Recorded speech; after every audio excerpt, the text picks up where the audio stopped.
The Galactic Assembly had convened for 3 standard cycles, and humanity still hadn't spoken. Ambassador Marcus Rivera sat in the designated human, his dark eyes tracking each speaker with unsettling calm. Around him, representatives from 200 species debated humanity's fate as if the humans weren't present at all. "They breed too quickly," chittered the Velcran delegate, its mandibles clicking with distaste. 17 colonies in just 40 cycles. Unacceptable. "Their ships are too fast," added the crystalline Zoral representative, light refracting through its body in agitated patterns. "They ignore established trade routes. They disrupt the natural order." Marcus took a slow breath. Beside him, Lieutenant James Okonkwo's jaw tightened, but he remained silent. They'd received their orders from Earth: listen, observe, say nothing. The Thelian ambassador, a serpentine creature with scales that shimmered like oil, raised its elegant head. "I propose we limit human expansion to their current territories. No new colonies for 50 cycles. No military vessels beyond their home system." Murmurs of agreement rippled through the chamber. "Seconded," hissed a Kryn representative. Marcus felt James shift beside him. "Sir," the lieutenant whispered, "we should." "Not yet," Marcus murmured. For 2 more hours, they listened. The other species discussed humanity like a problem to be managed, a pest to be contained. They spoke of quotas, restrictions, and monitoring. Some even suggested forced sterilization programs for human colonies beyond the Sol system. Through it all, Marcus remained perfectly still. When the Velcran delegate suggested implanting humans with tracking chips, James finally broke. "This is insane," he hissed. Marcus raised a hand, silencing him. His expression hadn't changed, but something in his eyes had shifted. Something ancient and primal that made James fall silent immediately. The Assembly President, a towering Morvith with 4 arms and skin like polished stone, finally acknowledged humanity's presence. "Ambassador Rivera, you've been remarkably quiet. Does humanity accept these terms?" Marcus stood slowly. The chamber fell silent. Every species present had heard stories about human wars, their capacity for violence, their refusal to submit. They'd seen the footage from human history, the wars that consumed entire continents, the weapons that split atoms, the determination that defied logic. But they'd also seen humanity's diplomacy. For 73 cycles, humans had been patient. They'd accepted insults, followed unfair trade agreements, and swallowed their pride at every turn. The galaxy had mistaken patience for weakness. Marcus straightened his suit jacket. His voice, when he spoke, was quiet but carried to every corner of the vast chamber. "No." One word. Simple, final, absolute. The Assembly President's compound eyes narrowed. "I don't think you understand the consequences of—" "I understand perfectly," Marcus interrupted, his voice still calm. "I'm simply informing you that humanity declines your terms." The Velcran delegate screeched. "You have no choice." Marcus smiled then, and it was not a pleasant expression. "That's where you're wrong." The Galactic Assembly descended into chaos. "This is outrageous." The Velcran ambassador's translator struggled to keep up with its rapid clicking. "You cannot simply refuse." The vote was unanimous. Marcus remained standing, hands clasped behind his back. "A unanimous vote among everyone except us. How democratic." The Morvith president slammed one of its 4 arms against the podium. "Ambassador Rivera, perhaps you don't comprehend the military superiority the Assembly represents. 200 species. Thousands of worlds." "I've done the math," Marcus replied evenly. "Have you?" Uncomfortable silence spread through the chamber. The crystalline Zoral representative pulsed with nervous energy. "Are you threatening this assembly?" "Threatening?" Marcus tilted his head. "No. I'm correcting a miscalculation." He activated his holoconsole.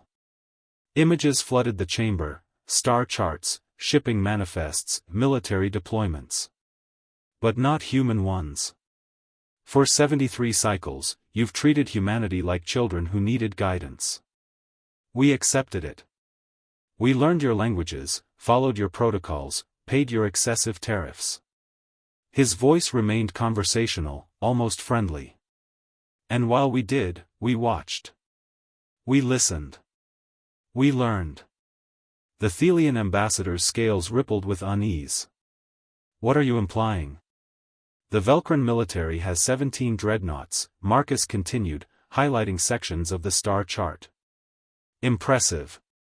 But 12 are over 2 centuries old, running on outdated fusion cores. Your shipyards can't produce replacement parts fast enough. The Velcran delegate froze. Marcus smiled and continued. The Zoral Trade Consortium controls 40% of the Assembly's energy infrastructure. But your entire network runs through just 6 hub stations. 6 points of failure for 200 species. The Zoral representatives' light patterns flickered erratically. The Kryn military bases protecting the border sectors? Supplied by automated freight lines that pass through neutral space. Predictable routes. Precise schedules. Marcus looked directly at each delegate in turn. Should I continue? This is espionage, shrieked someone from the back chambers. This is homework, James interjected, speaking for the first time. We simply paid attention. Marcus forwarded another data stream. The Assembly has spent 3 cycles debating how to cage humanity. We've spent that time understanding every system, every supply line, every strategic weakness in your Grand Alliance. He paused. Would you like to know what we discovered? No one answered. You need each other far more than any of you need us. But you don't trust each other. Not really. Marcus gestured to the Velcran and Zoral delegates. You've been on the brink of trade war for 40 cycles. Only Assembly regulations keep you from each other's throats. The 2 species exchanged hostile glances. The Thelians and the Kryn nearly exterminated each other 6 centuries ago. Old hatreds, barely buried. Marcus's smile widened. The Assembly isn't a union. It's a temporary ceasefire, held together by bureaucracy and collective fear of something new. And you would destroy that peace? The Morvith president's voice carried genuine shock. Destroy it? Marcus shook his head. We don't need to. You've done most of the work yourselves. He pulled up a final document, a simple contract. This is humanity's counterproposal. We continue our expansion, unrestricted. We maintain our fleet at full strength. And in exchange. He paused for effect. We guarantee neutral trade protection for all Assembly routes. We share our faster-than-light technology improvements. We offer defensive pacts to any species that wants one. Why would we trust you? Demanded the Velcran. Because unlike this Assembly, we don't pretend to be something we're not, Marcus replied. You wanted to chain us because you're afraid. But fear makes poor policy. Ambassador Marcus Rivera transmitted the human counterproposal to every delegate's console simultaneously. The audacity of it sent ripples of outrage through the chamber. Absolute madness, muttered the Drellin representative, a 6-limbed creature whose species had maintained neutrality for 3 centuries. You truly believe you can dictate terms to the entire Assembly? We're not dictating, Marcus corrected. We're offering an alternative to mutual destruction. There's a difference. The Velcran delegate's mandibles clacked furiously. You speak of destruction as if your species could challenge us. You have 47 colony worlds. The Assembly has tens of thousands. Quantity isn't quality, Lieutenant Okonkwo observed. Something your military strategists should understand. The Morvith president attempted to restore order, but the chamber had erupted into arguments. Species that had cooperated for centuries suddenly eyed each other with suspicion. Marcus had planted seeds of doubt, and they were sprouting rapidly. Enough. The president's voice boomed. Ambassador Rivera, you will withdraw this proposal and accept the Assembly's terms, or face immediate sanctions. Economic blockade. Military containment. Complete isolation. Marcus had been waiting for this.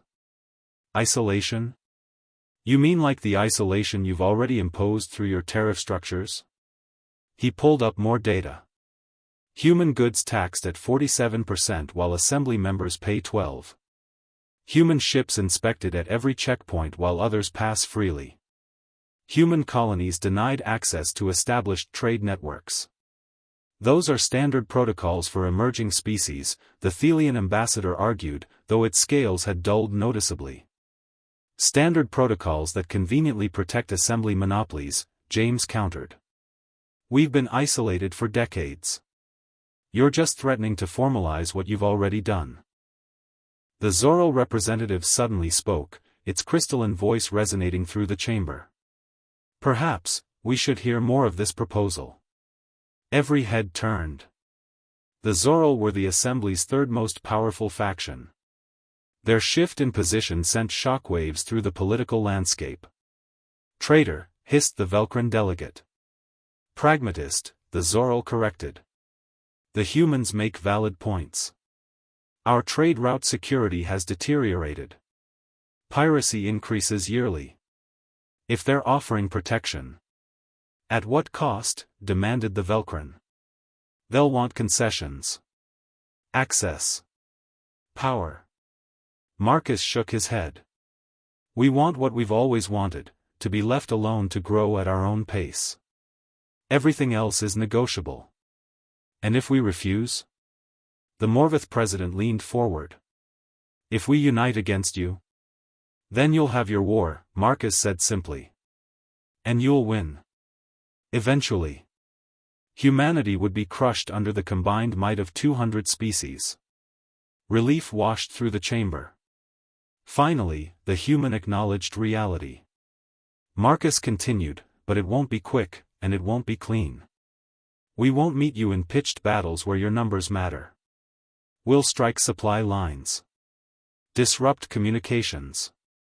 Make every parsec of space between here and Sol cost you blood and treasure. His voice remained calm, almost casual. We studied the Crinthelian War. Fascinating conflict. Did you know it lasted 93 cycles? Millions dead, economies ruined, entire worlds rendered uninhabitable. And that was just two species fighting each other. The chamber fell silent. Now imagine that same war, but humanity isn't trying to conquer anyone. We're just refusing to surrender. How long before the Assembly's fragile unity cracks? How long before old grudges resurface? How many cycles before the Velcran and Zorl decide their trade dispute is more important than controlling humanity? The Drellan representative spoke quietly. You would gamble your species' existence on our disunity? It's not a gamble, Marcus replied. It's a certainty. We've watched you for 73 cycles. You don't actually want to destroy humanity. You want us to submit, to acknowledge your authority. But submission requires breaking us, and breaking us requires sacrifices none of you are willing to make. He gestured to the star chart still displayed. Every species here has enemies within the Assembly. Old rivals. Economic competitors. Political opponents. You maintain peace through mutual deterrence and complex treaties. But war with humanity breaks that balance. The Assembly president called for a recess, but the damage was done. Marcus watched as delegates immediately clustered into faction groups, whispering urgently. The unified front against humanity was crumbling before his eyes. That went better than expected, James murmured as they returned to their private chambers. We're not done yet. Marcus poured himself water from a container marked with Earth's insignia. His hands were steady, but James noticed the slight tension in his shoulders. Everything hinged on the next few hours. Through the chamber's transparent walls, they could see the delegations arguing. The Velkran and Zoril had separated to opposite ends of the corridor, their brief united front shattered. The Thelians were in heated discussion with the Kryn, old suspicions clearly resurfacing. A chime announced a visitor. Marcus opened the door to find the Drellin representative standing alone, its 6 limbs folded in a gesture of contemplation. "Ambassador Rivera, may I speak candidly?" "Please." Marcus gestured to a seat modified for various body types. The Drellin settled itself carefully. "What you did in there, it was either brilliant or suicidal. I haven't decided which." "Perhaps both," Marcus admitted. "Your species has stayed neutral for 3 centuries. Why break that pattern now?" "Because I'm curious." The Drellin's primary eyes focused intently on Marcus. "Humanity has been patient, compliant, almost submissive since joining galactic society. Then suddenly, this. What changed?" Marcus considered his answer carefully. The Drellin were known for their wisdom and long memory. They'd survived multiple galactic conflicts by understanding when to speak and when to listen. "Nothing changed," Marcus finally said. "We were always going to reach this point. The only question was timing." "You planned this? For 73 cycles?" "We learned," Marcus corrected.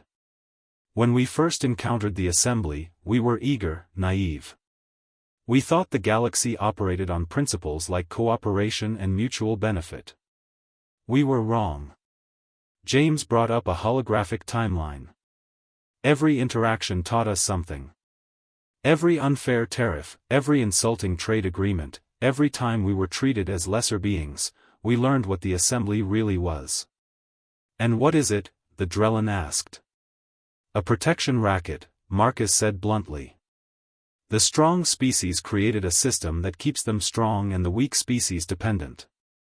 Innovation is discouraged. Independence is punished. Everything maintains the status quo." The Drellin's limbs rippled, their equivalent of a laugh. "You're not wrong. But systems exist for reasons. The chaos before the Assembly's formation nearly destroyed galactic civilization. We've read the histories," Marcus acknowledged. "We understand the necessity of order. But order shouldn't mean stagnation. The Assembly hasn't had a genuine technological breakthrough in 2 centuries. No new political ideas. No cultural evolution. Just endless committees maintaining endless rules. And humanity will fix this?" "No," Marcus said firmly. "Humanity will break it. What comes after, that's for everyone to decide together." The Drellin stood slowly. "You realize many species will hate you for this? Even if you succeed, even if you force a more equitable system, you'll be remembered as the species that shattered galactic peace." "We'll be remembered either way," James interjected. "Either as the species that submitted to tyranny, or the one that refused. I know which story I prefer." The Drellin moved toward the door, then paused. "The vote will happen within the cycle. The President will demand unity. Most will fall in line. The Assembly has maintained cohesion through worse." "Most," Marcus noted. "But not all." "No," the Drellin agreed quietly. "Not all. The Zoril are already calculating the economic benefits of your trade protection offer. The Silicate Concordat has sent me to assess whether neutrality remains viable. Others will follow their own interests." "That's all we need," Marcus said. "Not victory. Just enough doubt to prevent unanimous action." After the Drellin left, James exhaled slowly. "Are we actually going to survive this?" Marcus stared out at the Assembly complex, a massive structure that had stood for 6 centuries. "Humanity has survived worse odds. We survived ice ages with stone tools. We survived nuclear weapons and climate catastrophe. We'll survive this." "That's not answer. It's the only answer I have." Marcus turned from the window. "Prepare the secondary protocols. If the vote goes against us, we need to be ready." Which protocols? Economic defense or military mobilization? Marcus's expression hardened. Both. And send a secure message to Earth Command. Tell them patience time is over. The Galactic Assembly reconvened in what historians would later call the most tense session in 6 centuries. The chamber hummed with barely contained hostility. Delegates who had cooperated for decades now sat with visible space between them. The Morvith president's 4 arms spread wide in a call for order. We will now vote on the human question. The proposal: immediate restrictions on human expansion, mandatory monitoring of human colonies, and limitations on military vessel construction. Marcus stood, interrupting the procedure. Point of order. Ambassador Rivera, you cannot disrupt. The Assembly Charter requires any vote affecting a member species to include that species in the majority calculation, Marcus stated calmly. I'm invoking Section 47, subsection 12. The chamber exploded into chaos. The Velcrin delegate nearly fell from its platform. That provision hasn't been used in 4 centuries. Because no species has needed it, James added, consulting his datapad. But it's still valid law. Humanity must be part of the voting body on any measure specifically targeting human activities. The Assembly's legal advisors conferred frantically. After several tense minutes, the president's shoulders slumped, a gesture of defeat universal across species. The human delegation is correct. Ambassador Rivera, you will participate in the vote. The political calculation had just changed dramatically. A 200-to-1 vote was certain oppression. A 200-to-1 vote where that one vote mattered made the outcome uncertain. This is absurd. The Thelian ambassador's scales flushed dark red. You're allowing them to veto their own punishment? We're following our own laws, the Drellan representative observed dryly. Something we claim to value. The Zoral representative's crystalline form pulsed thoughtfully. Perhaps this is an opportunity to reconsider the proposal itself. The human counteroffer has merit. Traitor. The Velcrin delegate pointed one of its 6 limbs accusingly. They've corrupted you with promises of profit. They've offered mutually beneficial arrangements, the Zoral corrected coldly. Something the Assembly seems to have forgotten how to do. And there it was, the crack Marcus had been working toward. 2 major factions openly opposing each other, the facade of unity shattered. The Silicate Concordat representative spoke for the first time, its voice like grinding stone. We question the necessity of these restrictions. Humanity has not actually violated Assembly law. They ignore customs, insisted the Velcrin. Customs are not laws, the Silicate responded. Perhaps the distinction has been lost over centuries of unchallenged authority. More species began speaking. The Meridian Collective questioned the economic impact of restricting a productive new member. The Forian Assembly pointed out that human medical advances had saved millions of lives across dozens worlds. The Cerulean League noted that human agricultural techniques had solved famine on 17 planets. Each voice represented a species that had benefited from human ingenuity, often quietly, in ways the dominant powers had overlooked or dismissed. Marcus remained standing, silent, letting the Assembly tear itself apart. He'd given them the tools, they were doing the demolition themselves. The Morvith president attempted repeatedly to regain control, but the chamber had descended into something it hadn't experienced in generations, genuine debate. Species were questioning assumptions, challenging established hierarchies, remembering old grievances and recent slights. Enough. The president's bellow finally brought silence. We will have order, or I will declare a state of emergency and invoke executive authority. On what grounds? The Drellan asked quietly. We're having a discussion. Is that now illegal? The president's compound eyes narrowed. Ambassador Rivera, you've accomplished what you sought. You've sown discord and doubt. Are you satisfied? Not yet, Marcus replied. I'd prefer actual justice and fairness, but discord and doubt are a start. Arrogant human, spat the Velcrin. You speak as if your species matters. As if 73 cycles of existence grants you wisdom. Wisdom comes from learning, Marcus said. And humanity has learned rapidly. We learned that the assembly values stability over justice. We learned that established powers will always protect their privileges. We learned that patience would be mistaken for weakness. He paused. And we learned exactly how fragile your unity actually is. The president leaned forward. Are you declaring war on this assembly? No, Marcus said simply. We're declaring independence from its unjust authority. The word independence hung in the chamber like a physical presence. Every species present understood what it meant. The assembly had faced rebellions before, planets seeking autonomy, colonies demanding self-governance. But never had a species with faster-than-light capability and established colonies formally rejected assembly authority. You cannot declare independence, the Morvath president stated, though its voice lacked certainty.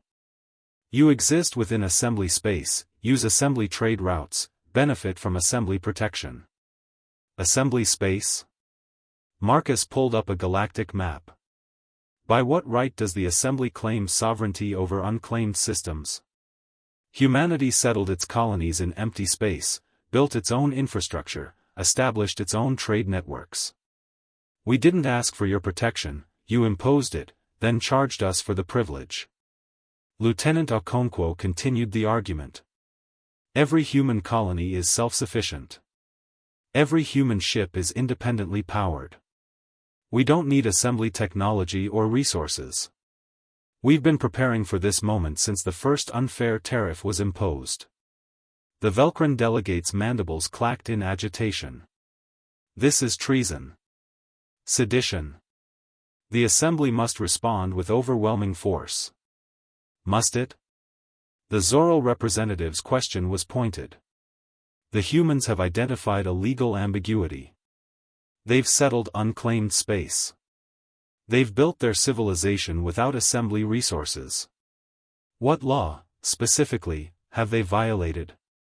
The chamber fell silent as delegates consulted legal databases. The answer became increasingly uncomfortable. Humanity had been technically compliant with every assembly regulation, despite the spirit of restriction that had governed their treatment. The intent of the law, the president began. Intent isn't legislation, the Drellin interrupted. Either they've broken laws or they haven't. Which is it? The Silicate Concordat representative added its voice. We have reviewed 7 centuries of legal precedent. No species has formally claimed sovereignty over uninhabited space. The assembly has assumed authority through tradition, not law. Tradition is law, insisted the Thelian ambassador. No, Marcus said firmly. Tradition is convenience for those in power. But it's not binding on those who never agreed to it. The president's forearms slumped. It was an ancient Morvath, one who had held the position for nearly 2 centuries. It had maintained peace through careful negotiation and the weight of institutional authority. But Marcus had found the one weakness in that authority: it had no actual foundation beyond mutual agreement. And humanity was no longer agreeing. If we allow this, the president said slowly, the assembly will fragment. Every species with the capability will question their membership. The unity that has prevented galactic war for 6 centuries will dissolve. Then perhaps it deserves to dissolve, the Drellin said quietly. If unity requires injustice to maintain, is it truly peace? More voices joined the dissent. Minor species that had endured the same unfair trade practices as humanity saw an opportunity. Major species that resented the dominance of the Velcrin-Zoralthelian triumvirate calculated new political possibilities. The assembly wasn't just cracking, it was shattering. Marcus watched carefully. This was the moment of maximum danger. A desperate assembly might lash out militarily, might try to make an example of humanity to terrify others into compliance. He needed to offer an alternative before fear pushed them into violence. There is another option, he said, his voice cutting through the chaos. The chamber quieted, all attention on the human ambassador. Reformation. The assembly was created to prevent chaos and facilitate cooperation. Those are worthy goals. But the current structure has become corrupted by those who benefit from maintaining the status quo. Marcus gestured to the assembled delegates. What if, instead of forcing humanity back into compliance, we use this moment to rebuild something better? What are you proposing? The president asked warily. A new charter. Real representation based on contribution rather than ancient power. Fair trade practices with transparent tariffs. Mutual defense agreements that don't require surrendering sovereignty. A framework for cooperation, not domination. The Velcrin delegate scoffed. And you expect us to surrender our position because you ask nicely? No, James interjected. We expect you to negotiate because the alternative is watching your carefully constructed order collapse entirely. You can adapt, or you can become irrelevant. The Zoral representatives form pulsed with what might have been amusement. The humans have learned our game well. They offer us a choice, evolve or die. That's everyone's choice, Marcus said. It's only dramatic when someone finally refuses to pretend otherwise. 3 cycles later, the Galactic Assembly reconvened. But everything had changed. The chamber had been rearranged. Instead of tiered seating that reflected species power and longevity in the assembly, delegations now sat in a circular arrangement, no hierarchy, no visual dominance. The Morvith president had resigned, replaced by a rotating council of 5 species, including 1 human representative. Ambassador Marcus Rivera stood to address the reformed assembly, now officially called the Galactic Cooperative. His speech would be transmitted to every inhabited world, a moment that marked the end of one era and the beginning of another. 6 months ago, humanity stood in this chamber and said one word, no. Marcus's voice carried quiet strength. That single word challenged 6 centuries of assumed authority. It forced every species here to question whether power and justice were the same thing. We learned they were not. Around the circular chamber, delegates listened with varying degrees of acceptance. The Velcrin still radiated hostility, but they'd signed the new charter. Economic reality had left them no choice. The Zoral had embraced the changes enthusiastically, already profiting from expanded trade networks. The Thelians remained cautiously neutral, waiting to see how the new order would settle. Humanity didn't come to the galaxy seeking conflict, Marcus continued. We came hoping for cooperation, for mutual growth, for the chance to contribute to something larger than ourselves. When we found a system designed to keep us subordinate, we could have responded with violence. Some among my people argued for it. James stood beside him, representing those voices, military officers and colonial governors who'd been ready to fight rather than submit. They'd been overruled, but their presence reminded everyone that humanity's patience had limits. Instead, we chose to break the system without breaking the galaxy. We exposed weaknesses without exploiting them for conquest. We demanded justice, not dominance. Marcus gestured to the assembled delegates. The result is this, a cooperative built on voluntary association, on mutual benefit, on the radical idea that every species deserves a voice regardless of how long they've traveled the stars. The Drellin representative activated its speaker. The humans would have us believe this transformation was inevitable. That the old assembly's collapse was simply time catching up with flawed institutions. But we all know the truth. Without humanity's challenge, we would have continued the comfortable decay for another 6 centuries. Murmurs of agreement rippled through the chamber, grudging from some species, enthusiastic from others. Change is painful, the Drellin continued. Tradition provides comfort, and the old assembly offered predictability. But predictability had become stagnation. The humans reminded us that civilizations must grow or die. There is no neutral ground. Marcus stepped back, allowing other voices to speak. A representative from the Foreign Assembly discussed new medical research collaborations. The Meridian Collective presented joint infrastructure projects. The Cerulean League announced educational exchange programs. Species that had barely communicated under the old system were now actively cooperating, freed from regulations that had prevented innovation and cross-cultural development. The human technological advantages, faster ships, more efficient energy systems, adaptive AI, were being shared freely, jump-starting progress across hundreds of worlds. Not everyone was happy. The Velcrin had lost their monopoly on military production. The Thelians no longer controlled luxury goods trade. Several minor species that had relied on assembly protection subsidies now had to compete in actual markets. There would be resentment for generations. But there was also hope, a quality that had been largely absent from galactic politics for centuries. As the session concluded, Marcus found himself approached by the former assembly president, the ancient Morvith who'd presided over the old order's final days. "You destroyed everything I spent 2 centuries building," the Morvith said without preamble.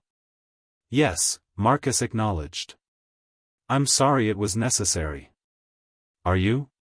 The compound eyes studied him intently. "I think you're exactly what you appear to be, Ambassador Rivera.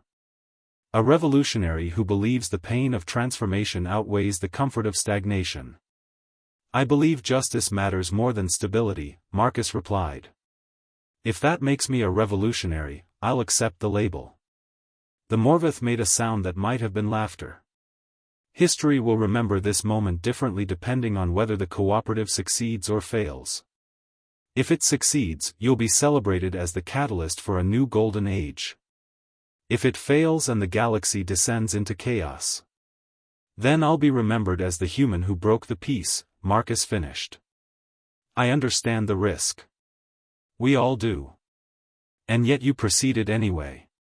Because the alternative was submission. And humanity has knelt to tyrants before, we know where that path leads." The Morvith nodded slowly. "Perhaps you're right. Perhaps the assembly had become what we fought to prevent in the first place. But Ambassador, remember this conversation when the cooperative faces its own moment of crisis. When maintaining unity requires compromise, requires patience, requires accepting imperfection." "I will," Marcus promised. As the former president departed, James approached. "Earth Command is asking when you're coming home. Apparently they want to give you a medal or possibly court-martial you. Maybe both." Marcus smiled. "Tell them I'm staying here. Someone needs to make sure this new system actually works. The revolution isn't over?" "Revolutions are never over," Marcus said quietly, looking out at the dispersing delegates. "We've changed the structure, but changing culture takes generations. There will be setbacks. Species that try to recreate the old hierarchies. Conflicts over resources and territory. The cooperative will be tested. And if it fails? Then humanity tried something better, and that's worth the risk." Marcus turned from the window. "Besides, I don't think it will fail. I've seen what happens when species actually cooperate as equals rather than competing for dominance. The potential is extraordinary." James nodded toward the Velcrin delegation, still radiating hostility. "Not everyone agrees. They don't have to agree. They just have to participate. The rest will follow." Marcus checked his schedule: more meetings, more negotiations, endless diplomatic work. "Change is slow, James. But it's happening. In 100 cycles, species will look back on the old assembly the way we look back on feudalism, a necessary step in evolution, but one we're glad to have outgrown. Assuming we survive the transition." "We will," Marcus said with certainty. "Because now every species has a stake in the system's success, not just the powerful ones. That's the difference. That's what humanity's stubbornness bought us." As they left the chamber, Marcus took one last look at the circular arrangement of delegations. No hierarchy. No dominance. just species trying to build something better together. The galaxy wouldn't forget the moment humanity's patience snapped. But more importantly, it would remember what came after, the moment when an unjust order fell and something more equitable rose to take its place. Whether that something succeeded or failed was still to be determined. But for the first time in 6 centuries, the galaxy had a chance to be more than it was. And that chance had been worth fighting for.